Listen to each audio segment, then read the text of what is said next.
Hello and welcome back to my channel. It has been a busy day today. It's great and rainy outside, and I am going to make meatloaf for dinner, so I thought I would take you guys along with me. Here is I have 2 pounds of ground beef. This is a 93.7 lean. I have 3/4 cup of breadcrumbs. I got some pepper. I got some garlic, a little bit of onion powder with some Lipton onion soup mix, a can of cream of mushroom soup, a little cheap red wine, and this is about 3/4 of a cup of whipping cream. Usually I use half and half, but I don't have any, and I have some leftover whipping cream from the holidays, so I'm going to use that. And I put it about 3/4 of the way up, and then filled it up with water to thin it out a little bit, and 2 eggs.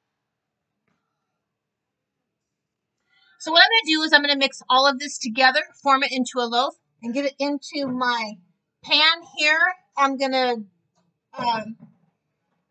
spray my pan with some non-stick cooking spray, and I've got my oven set at 350 degrees. Up these eggs.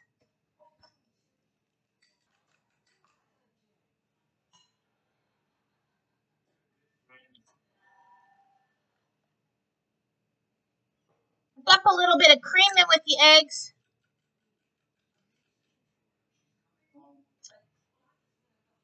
Okay, I'm going to add the breadcrumbs.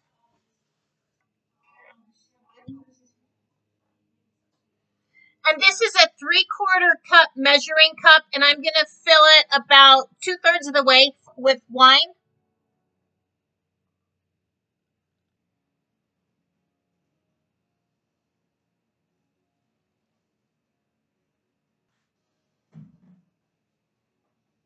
Shake a little pepper in, a little garlic, and a little bit of onion.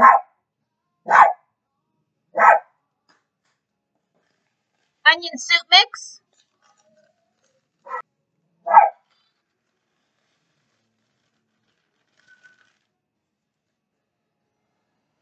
Okay, I'm going to munch all this up with my hands and form it into a loaf and put it into my greased baking dish.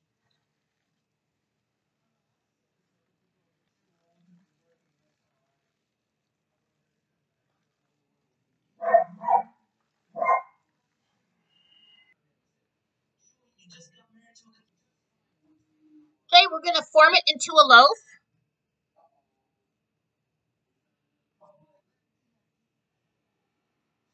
Okay, now that I've got it formed into a loaf, I'm going to take my cream of mushroom soup, and you can use any cream soup you want. I'm going to use mushroom, and we're going to spread it on top of the meatloaf.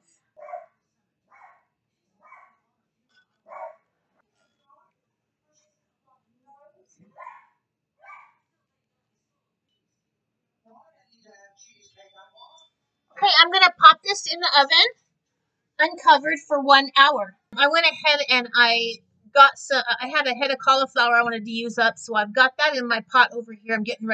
I'm just going to steam it with some salt and pepper to put on it. That's how we like to eat it sometimes.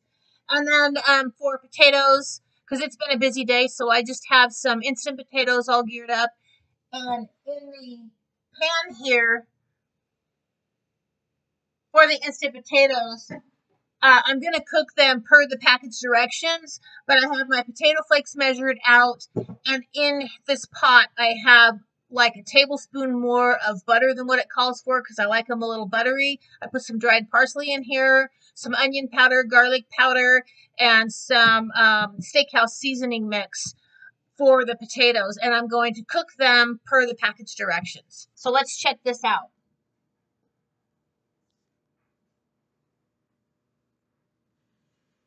I put a meat thermometer in here to check the middle. The meatloaf did cook for about a half an hour longer, so it was in the oven about an hour and a half because I wanted it to reach at least 160 or 170 degrees, and it is at 170, and it's been sitting here resting while I have prepared my instant potatoes.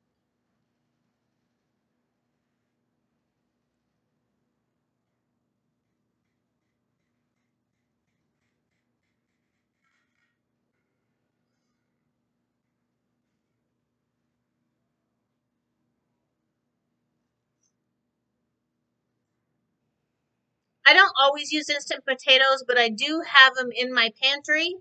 They come in handy for days like today when I really didn't want to take the time, didn't really have the time to peel potatoes and all that stuff. So I just used instant potatoes, but I doctor them up with some dried parsley, onion, garlic, and I even put some steak seasoning in these and a little bit extra butter than normally.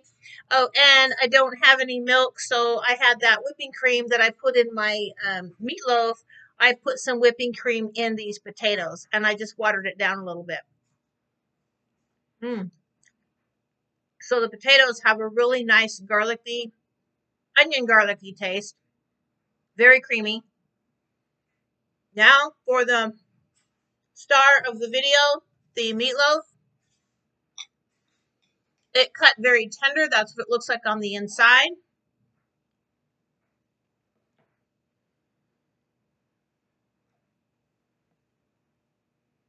Yeah, I'll show you again. It just cuts very tender, just like that. And it's still hot. Very moist, very flavorful.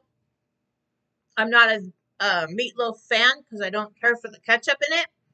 This has no ketchup. You can taste the wine taste in it, but it's not bold. It's not really strong. It's just a slight hint. And the alcohol cooks out. So you don't have to worry about that because I don't drink. But this is very, very tasty and makes very good sandwiches. And the soup on top gives it like this little creamy graviness that's on it. It's just really, really good. You guys ought to try it. I know you would like it. But I'm going to go serve some of this up for my husband along with the cauliflower. But that's just steamed. Put some salt and pepper and butter on it. We're good. And it's a quick meal. It'll go a long way. And it's very, very tasty. So anyways, I will see you guys next time on the next video back here on Survive with What You Know. Have a good night. Bye.